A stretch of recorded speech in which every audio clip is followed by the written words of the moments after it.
L'air dans l'atrium du siège de Novatech en Californie était lourd non seulement des parfums coûteux et du champagne frais, mais aussi d'une mixture intangible d'arrogance et de succès. C'était une de ces soirées de gala où les puissants de la Silicon Valley exhibaient leur côté philanthropique. Les murs de verre qui dissimulaient habituellement le bourdonnement incessant des serveurs reflétaient maintenant l'éclat scintillant de milliers de LED et les sourires triomphants des invités.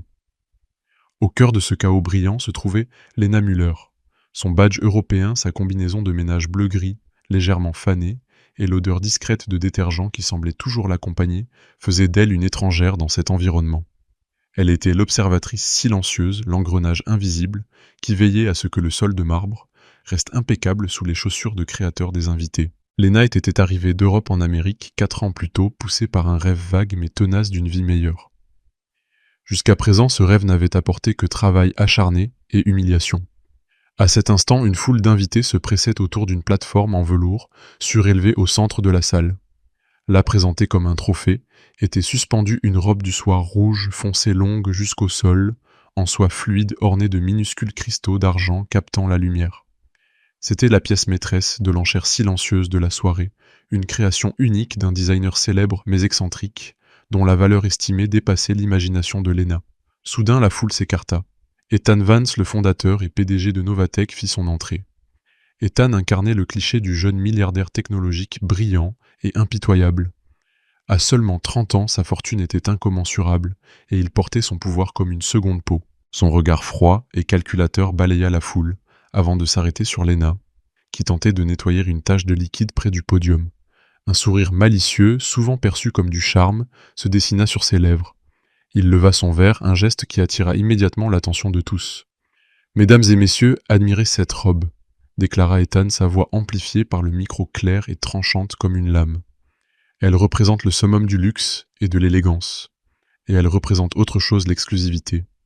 Quelque chose qui restera à jamais hors de portée pour certains. Il marqua une pause, savourant l'effet de ses paroles. Les regards des invités suivirent son doigt pointé, sans détour vers Lena. Lena se figea. Son visage s'enflamma, sa main se crispa sur le manche de sa serpillière. « À notre diligente femme de ménage », poursuivit Ethan sans une once de remords dans la voix. Il savourait le silence gêné qui suivit. « Comment vous appelez-vous déjà ? Peu importe. J'ai une proposition pour vous, une contribution pour la bonne cause. » Il s'avança élégamment vers Lena, qui ne pouvait s'échapper, ses pieds semblant cloués au sol. « Je vous parie que je vous épouse si vous portez cette robe rouge. » Une vague de rire forcé éclata dans la foule amplifiée par les haut-parleurs. C'était un rire bruyant moqueur qui transperça Lena jusqu'à la moelle. Elle sentit la chaleur des regards, qui la jaugeaient dédaigneux amusée, plein de pitié. « Allez, osez » lança Ethan en riant son regard fixé sur elle. « Nous avons besoin de divertissement. Montrez-nous comment ne pas vivre le rêve américain. » Lena ne dit rien. Elle serra les lèvres pour contenir le tremblement de sa mâchoire. La fierté était un luxe qu'elle ne pouvait se permettre ici, mais l'humiliation était une marque au fer rouge, qui s'imprima profondément dans sa mémoire. Elle baissa les yeux vers le sol, se tourna lentement, et poussa son chariot de ménage loin de la foule scintillante vers le vide frais et stérilisé du couloir de service. Les éclats de rire des invités résonnèrent dans sa tête pendant de longues minutes, jusqu'à ce qu'elle atteigne une petite remise étouffante. Là, elle s'effondra sur un tabouret. Ses mains ne tremblaient plus, mais ses yeux brillaient d'une intensité nouvelle et dangereuse. Ce n'était pas la honte qui la motivait désormais, mais une promesse. Un vœu silencieux qu'elle se fit à elle-même. Personne ne savait qu'en cette nuit, la femme invisible humiliée commençait à écrire une histoire qui ébranlerait les fondations de l'arrogant Ethan Vance. L'alarme du lendemain matin tira Lena d'un sommeil agité. L'air frais du matin de San Francisco s'infiltrait par la petite fenêtre de son modeste appartement. Les mots du milliardaire bourdonnaient encore dans sa tête comme un essaim d'insectes tenaces. « Je vous épouse si vous portez cette robe rouge. » Elle se leva, son regard tombant sur sa combinaison de ménage bleu, jetée négligemment sur une chaise. Un instant, elle envisagea de ne pas aller travailler, de fuir cet endroit empreint de mépris et de douleur. Mais la nécessité pesait plus lourd que la fierté. Elle avait besoin de cet argent. En réchauffant son café dans une vieille cafetière sur la cuisinière, elle se regarda dans un petit miroir taché. Ce qu'elle vit n'était plus la jeune femme qu'elle était il y a des années, mais une silhouette fatiguée, légèrement enrobée, avec des yeux qui semblaient en avoir abandonné leur rêve. La taille de la robe rouge qu'elle avait recherchée dans un moment de curiosité douloureuse sur Internet semblait une barrière infranchissable. En fond sonore, l'émission matinale vantait le succès du pionnier technologique. Ethan Vance a brillé lors de sa gala caritative annuelle. La robe rouge, pièce centrale de l'enchère, a atteint un record. Lena fixa l'image de la robe à l'écran. Élégante, exigeante, hors de portée. Sa colocataire Martha, une femme plus âgée qui travaillait aussi dans le ménage, remarqua son regard figé. « Tu étais là-bas, n'est-ce pas ?» demanda-t-elle doucement avec une compréhension palpable. Lena hocha la tête. L'image de la robe disparut remplacée par une photo d'Ethan Vance souriant aux caméras. Un sourire qui pour Lena portait désormais le visage de l'humiliation. À cet instant, alors que le café débordait et que l'odeur de sucre brûlé emplissait la cuisine spartiate, Lena prit une décision irrévocable. Elle éteignit la télévision, se détourna et murmura presque pour elle-même. Un jour je porterai quelque chose de semblable. Elle se corrigea presque imperceptiblement. Non, je porterai celle-là. Pas pour lui. Pour moi. Le trajet jusqu'au travail fut long et épuisant. Dans le bus bondé, les visages des autres passagers étaient marqués par les soucis et le stress quotidien. Elle regardait par la fenêtre les immenses panneaux publicitaires de la Silicon Valley, des annonces pour des salles de sport, des cliniques coûteuses. Des boutiques d'arrêt de moderne de luxe. Un monde dans lequel elle travaillait mais n'existait pas. Dans son ventre, elle ressentit une douleur non pas d'envie, mais d'une soif profonde et brûlante de dignité. Lorsqu'elle entra dans le hall de la tour hôtelière de Novatech, le sol brillait encore des festivités de la veille. Des verres vides et des serviettes froissées traînaient sur les tables. Elle prit sa serpillière et commença sa routine, chaque mouvement délibéré et lent. Soudain, elle entendit des pas. C'était Victor, l'un des jeunes assistants d'Ethan, un homme qui masquait son statut par une amabilité exagérée. « Tu as été plutôt courageuse hier soir, Lena, dit-il avec un regard mêlant pitié et une pointe de supériorité. À ta place, j'essaierai d'éviter Ethan pendant un moment.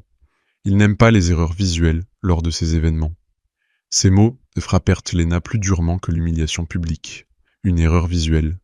Était-ce tout ce qu'elle représentait pour lui? Une tâche disgracieuse dans le tableau parfait de son succès. Lena serra les dents. Elle termina son service en silence. Mais en quittant le bâtiment, elle ne se dirigea pas vers l'arrêt de bus. Elle s'arrêta devant une petite salle de sport, défraîchie de son quartier. L'enseigne proclamait « Première séance gratuite ». Commencez aujourd'hui. Elle inspira profondément et entra. L'odeur de sueur de caoutchouc et de métal l'enveloppa. Une femme robuste avec une queue de cheval stricte et un regard amical mais perçant s'approcha d'elle. « Première fois ici » demanda la coach Lupita sans la moindre moquerie. « Oui, il faut que je change quelque chose » répondit Lena avec honnêteté, la voix chargée d'émotion. Lupita la jaugea de la tête aux pieds. « Si tu es sérieuse, je t'accompagne. Mais tu ne dois pas rater un seul jour. Il faut être constante. » Lena acquiesça. L'entraînement commença immédiatement sans pitié. Chaque muscle hurlait, chaque exercice était une torture. Cette nuit-là, en rentrant chez elle, Lena se regarda dans le miroir. Elle ne se voyait plus comme grosse ou laide. Elle se voyait comme déterminée. Elle ôta sa combinaison de ménage, et l'image de la robe rouge suspendue à un fil invisible apparut dans son esprit. « Promesse » murmura-t-elle dans le silence de sa chambre. « Pas pour lui. Pour moi. » La ville dormait ignorante du changement qui venait de commencer. Car parfois la transformation ne commence pas avec de l'espoir, mais avec une blessure profonde et incurable. Et cette blessure dans l'âme de Lena venait de s'ouvrir pour toujours. La salle de sport du quartier de Lena sentait l'effort honnête, un mélange de métal, usé de savon bon marché et de sueur acharnée. Lena Müller haletait. Chaque muscle lui faisait mal, chaque fente la mettait presque à genoux. Mais au fond d'elle, elle ressentait quelque chose qui faisait encore plus mal si elle s'arrêtait l'humiliation persistante du rire d'Ethan Vance. Elle transforma cette douleur en carburant. Lupita, sa coach, l'observait depuis un coin avec un regard impassible mais attentif. Lentement mais sans relâche, Lena dit « Lupita » avec une sévérité calme. Ici, il ne s'agit pas d'être la plus rapide, mais de tenir bon. Lena hocha la tête en silence. La sueur coulait sur son front et gouttait sur son t-shirt en coton, où figurait encore le logo de l'entreprise de ménage qu'elle portait au travail. Dans le miroir, elle voyait son reflet essoufflé et rougi. Elle n'aimait pas encore ce qu'elle voyait, mais pour la première fois depuis des années, elle ne détourna pas le regard. Les premières semaines furent un combat acharné contre son propre corps, jambes douloureuses, faim tenace, fatigue écrasante après les quarts de nuit. Quand elle rentrait chez elle, Martha l'attendait avec un repas chaud et un regard inquiet. « Tu ne vas pas te tuer, hein, ma fille ?» « Non, Martha, répondit Lena, sa voix déjà plus assurée. Je me trouve. » Chaque jour qui passait, quelque chose changeait, pas seulement son corps. Sa posture devenait plus droite, son pas plus ferme. Elle parlait plus calmement, avec plus de conviction. Chaque matin, avant d'aller travailler, elle regardait la note qu'elle avait discrètement collée à l'intérieur de la porte de son placard promesse. Pas pour lui, pour moi. Un après-midi, alors qu'elle terminait ses dernières tâches dans le hall presque vide de la tour Novatech, elle entendit des rires familiers d'un groupe d'employés administratifs. Ils discutaient du prochain grand événement d'Eton Vance. Il veut encore s'organiser une de ses grandes présentations au même endroit, disons. On travaillait. Dit une employée, la voix empreinte d'admiration et d'envie. Ce type se prend pour un dieu de la mode et de la technologie à la fois. Et la robe rouge demanda un autre. Elle sera de nouveau mise aux enchères lors de cet événement. Il paraît que l'acheteur est déjà choisi. On dit qu'elle vaut plus d'un demi-million. Lena fit semblant de ne pas écouter, mais son cœur battait plus vite. Un demi-million. Ce chiffre s'imprima dans sa mémoire, non pas parce qu'elle rêvait d'argent, mais pour ce qu'il symbolisait la dignité et l'autodétermination. Ce soir-là, en chemin pour l'entraînement, Lena se regarda dans une vitrine. Son haut de sport flottait sur son corps. Elle avait perdu 20 kilos. Lupita lui sourit avec fierté. « Ne t'arrête pas maintenant, Lena. Tu atteindras tout ce que tu veux. » Lena inspira profondément. Elle savait qu'elle ne pouvait pas s'offrir une telle robe. Pas encore. Mais elle avait appris quelque chose de bien plus important. La honte ne tue pas, mais le silence peut le faire. Sa détermination allait au-delà de la transformation physique. Le soir après le travail et l'entraînement, elle commença à explorer un portail d'apprentissage en ligne découvert à la bibliothèque municipale, offrant des cours gratuits de programmation de base et de design numérique. Novatech était une entreprise technologique après tout. Pour battre Ethan, elle devait parler son langage. Les lignes de code ressemblaient au départ à une écriture hiéroglyphique étrangère, mais l'esprit discipliné de Lena, affûté par des années de travail routinier, assimila rapidement les concepts. Elle économisait désormais chaque centime. Elle prenait des heures supplémentaires, nettoyait des bureaux, le week-end lavait des voitures. Chaque dollar gagné était rangé dans une petite boîte métallique sous son lit. Martha le remarqua, mais ne posa pas de questions. Elle observait sa colocataire avec une affection mêlée d'admiration silencieuse. Un matin tôt, alors que Lena frottait le sol du hall de l'hôtel, elle entendit des pas derrière elle. Elle se retourna. C'était Ethan Vance, arrivé inhabituellement tôt pour une interview. Pendant un instant, le temps s'arrêta. Il la regarda sans la reconnaître, juste une autre femme de ménage diligente. Lena baissa les yeux, mais cette fois ce n'était pas par honte, mais par retenue contrôlée. Lorsqu'il passa à côté d'elle, une légère odeur de parfum de créateur coûteux flotta dans l'air. Lena serra la serpillière plus fort. Sans le soir, cette rencontre silencieuse venait de sceller le prochain acte de son histoire. Car parfois le destin ne crie pas, il murmure. Et ce murmure dans le cœur de Lena prenait déjà la forme d'une réparation et d'une revanche. L'alarme indiquait 6 heures du matin lorsque Lena quitta la salle de sport, ses mains tremblant non pas d'épuisement, mais d'excitation. À la porte d'une petite boutique, elle avait vu une affiche « Assistant » et en retouche de couture recherchée, et aucune expérience requise. Quelque chose en elle la poussa à entrer. La petite boutique sentait les tissus neufs et le café fraîchement préparé. Entre des piles de dentelles et des rubans dorés, une femme aux cheveux courts et sombres et aux yeux intenses l'accueillit. « Je suis Rosa Elvira, la propriétaire, se présenta-t-elle. Savez-vous coudre ?» Un peu, répondit Lena, avec honnêteté. « J'ai appris avec ma grand-mère. » Rosa l'observa un moment. « Je ne cherche pas des mannequins, mais des mains propres et des yeux patients. »« Alors je suis ce qu'il vous faut, » répondit Lena avec un regard déterminé. La femme sourit. « Vous commencez aujourd'hui. » Cet après-midi-là, pour la première fois depuis des années, Lena ne toucha pas une serpillière. Elle manipula de la soie et du brocart. Les tissus lui parlaient à une langue différente. À chaque couture qu'elle réalisait, elle ressentait une liberté inconnue. Sans le savoir, chaque pointe la rapprochait de la robe rouge qui vivait dans sa mémoire. Les semaines passèrent. Léna évoluait entre les machines à coudre, comme si elle avait toujours appartenu à ce monde. Rosa reconnut rapidement son talent et lui apprit à prendre des mesures, à choisir des coupes et à distinguer le fil bon marché de celui destiné aux robes de gala. Un soir, alors que Léna repassait une robe bleu ciel, Rosa s'approcha d'elle. « Je vous observe, dit-elle. Vous travaillez comme si vous faisiez plus que coudre des vêtements. »« C'est le cas, Rosa, répondit Léna.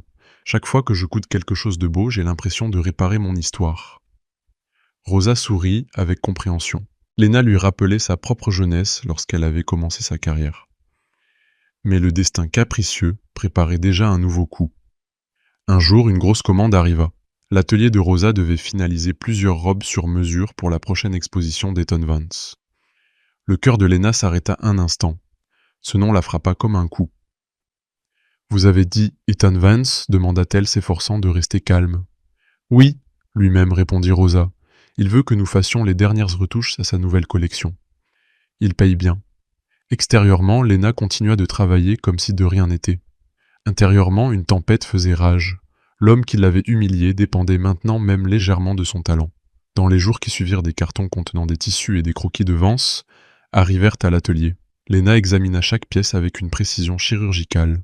Elle toucha les plis, analysa les coupes et reconnut dans chaque détail le style arrogant d'Eton. Elle apprenait en silence, devenait meilleure. Ses mains ne tremblaient plus. Un soir, Rosa la trouva seule dans l'atelier, devant une robe rouge envoyée pour des retouches. « Elle vous plaît ?» demanda Rosa. Léna fixa la robe sans ciller.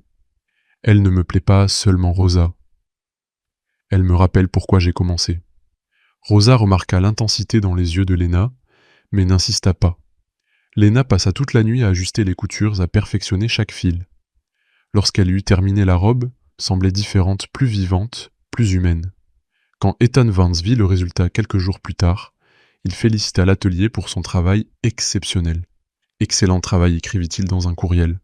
Léna le lut en silence. Pour la première fois, elle sourit sans rancune. Pas parce qu'elle lui avait pardonné, mais parce qu'elle n'avait plus besoin de son approbation. Mais le destin avait encore une carte à jouer.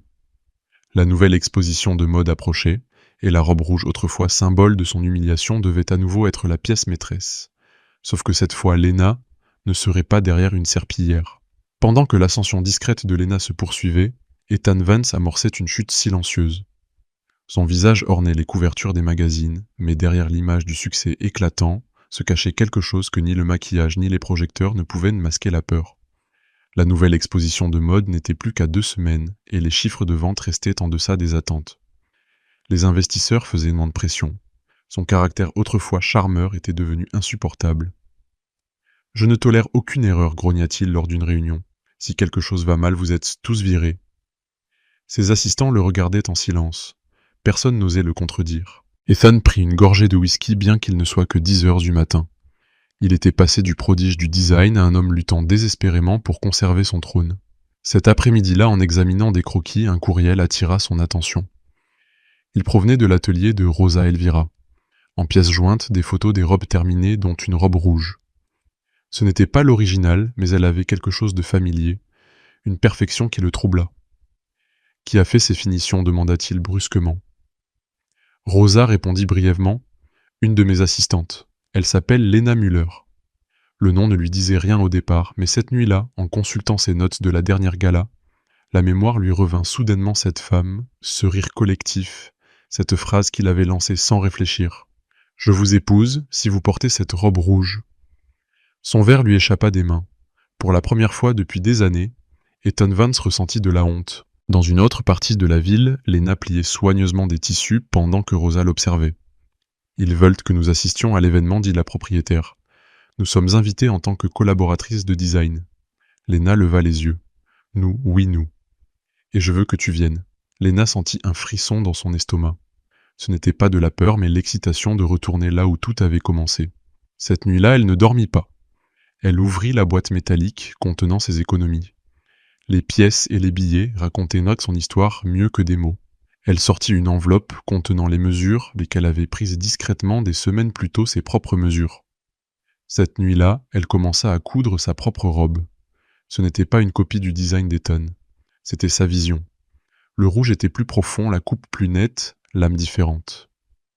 Chaque couture était une réponse. Chaque fil était un souvenir transformé. Pendant ce temps, la chute silencieuse d'Ethan se poursuivait. La presse vantait son génie, mais les chiffres racontaient une autre histoire. Le principal sponsor s'était retiré. L'arrogance qui le faisait briller en public l'isolait désormais dans sa vie privée. Devant le miroir de son atelier, il scruta ses propres yeux. Qu'est-il arrivé à l'Ethan d'avant ? Murmura-t-il d'une voix que personne n'avait jamais entendue. Il ferma son ordinateur portable, inspira profondément et prit une décision. Cet événement serait sa rédemption. Il ne laisserait personne lui voler sa place. Il ignorait qu'à l'autre bout de la ville, une femme terminait les dernières coutures d'une robe qui changerait son histoire fut à jamais. La même couleur, une âme différente, et une promesse sur le point de s'accomplir. L'atrium du siège de Novatech avait été transformé au point d'être méconnaissable pour l'événement de lancement du produit. L'architecture froide et futuriste de la Silicon Valley cédait la place à une théâtralité sophistiquée. Des écrans holographiques scintillaient partout, célébrant le dernier logiciel révolutionnaire d'Ethan comme la prochaine grande innovation. Ethan Vance se tenait au milieu de la foule les mains moites. Il n'avait plus l'air du tsar technologique rayonnant d'autrefois. Ses yeux étaient vigilants, presque fébriles. Il savait que cet événement, le lancement de son projet Zénith, déciderait de son avenir. Les investisseurs qui l'avaient croisé la veille l'observaient dès maintenant de loin. Lena Müller n'entra pas directement dans l'atrium. Elle attendait dans l'ombre des énormes colonnes polies au cœur du bâtiment. À ses côtés se tenait Rosa Elvira, sa mentor, qui lui serra la main. « Tu es magnifique, ma chère », murmura Rosa. Lena sourit un sourire dénué de toute trace d'incertitude. Son regard se posa sur son reflet dans le verre, elle portait sa robe rouge. Ce n'était pas une imitation bon marché du design d'Ethan. C'était un chef-d'œuvre. Le rouge était plus riche, presque sanglant, et la coupe était parfaitement adaptée à sa silhouette nouvellement affermie. Le véritable prodige résidait dans les détails. Lena avait discrètement intégré de minuscules fibres LED flexibles dans le tissu. Ces fibres étaient connectées à un microcontrôleur miniaturisé, programmé avec un code qu'elle avait elle-même écrit. La robe réagissait subtilement à son rythme cardiaque et à sa respiration, modifiant légèrement l'intensité de son éclat, un vêtement qui vivait au sens propre. C'était la fusion parfaite de la haute couture et de l'ingénierie avancée. « Prête ?» demanda Rosa. Lena inspira profondément, sentant le léger picotement du micro-courant dans la soie. « Prête ?» répondit-elle d'une voix aussi claire que l'élan minéral servi par Novatech. À cet instant, Ethan monta sur scène. La foule applaudit, mais les applaudissements semblaient étouffés, forcés. Ethan commença à présenter son projet, parlant de flux de données d'algorithmes et de domination du marché. Mais ses mots sonnaient creux mécaniques, dénués de passion véritable. Il ressemblait à un robot récitant son propre script. Au milieu de sa présentation, alors qu'il atteignait le point culminant de son discours, la foule s'écarta. Les agentes de sécurité prenant Lena pour une simple invitée hésitèrent à l'arrêter. Lena Müller, l'ancienne femme de ménage, entra dans la salle. La musique s'arrêta brusquement.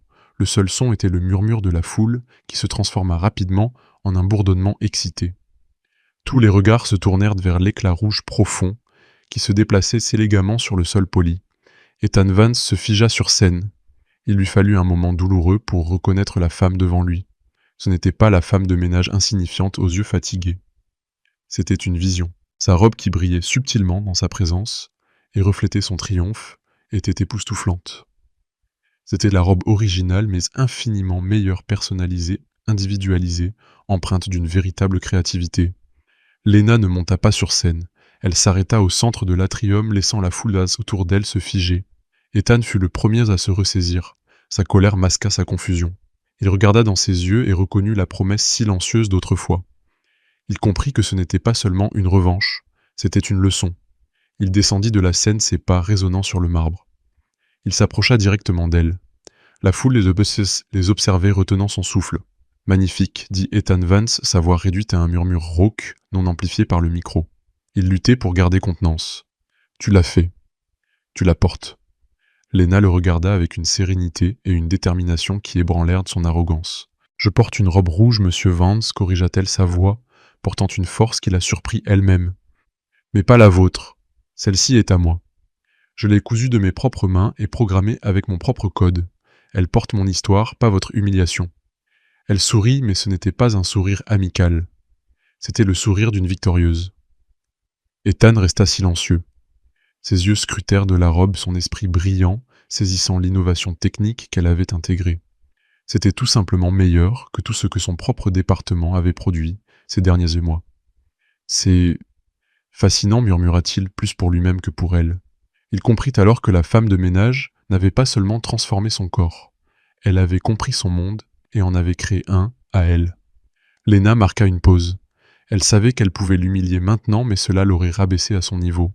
Elle était là pour prouver sa propre vérité, pas pour se venger. « Vous avez dit que vous m'épouseriez si je portais cette robe », dit-elle, sa voix s'élevant pour que les premiers rangs puissent l'entendre. « Mais je n'ai pas travaillé pour la porter afin de devenir votre femme, monsieur Vance. J'ai travaillé pour la porter afin de vous montrer que la dignité ne s'achète pas. Vous pensiez que j'étais une erreur visuelle, mais je suis simplement la preuve que vous êtes aveugle à ce qui compte vraiment. » Sur ces mots, elle se tourna lentement, sa robe scintillant et rayonnant dans un dernier éclat élégant de triomphe. Elle marcha sans hâte, mais avec un pas mesuré et assuré directement vers la sortie. Ethan Vance resta seul au centre de la salle. Le silence était si oppressant qu'on pouvait presque entendre son cœur battre. Il ne regardait plus ses investisseurs ni son logiciel. Il fixait l'endroit où elle s'était tenue. Il comprit que son projet Zénith, sa dernière création, était déjà dépassé, alors que Lena, la femme qui l'avait moqué, avait créé quelque chose de véritablement nouveau, elle-même. La foule ne murmurait plus. Elle était sous le choc. Ethan Vance, l'homme qui avait tout, venait d'être démasqué, non pas comme l'innovateur célébré, mais comme un enfant arrogant. Le lendemain, les magazines technologiques ne parlèrent pas du projet Zénith. Ils parlèrent de la Vengeance Rouge, la femme mystérieuse qui avait vaincu Ethan Vance sur sa propre scène. Les investisseurs se retirèrent. Les actions d'Ethan chutèrent. Son empire commença à vaciller. Lena Muller, désormais hors de l'univers de Novatech, devint une héroïne. Rosa lui proposa un partenariat. Elle avait réécrit son histoire. Elle n'épargnait plus son argent pour acheter une robe, mais pour fonder sa propre entreprise concevant une mode numérique, des vêtements non seulement beaux, mais intelligents. Et Ethan Vance.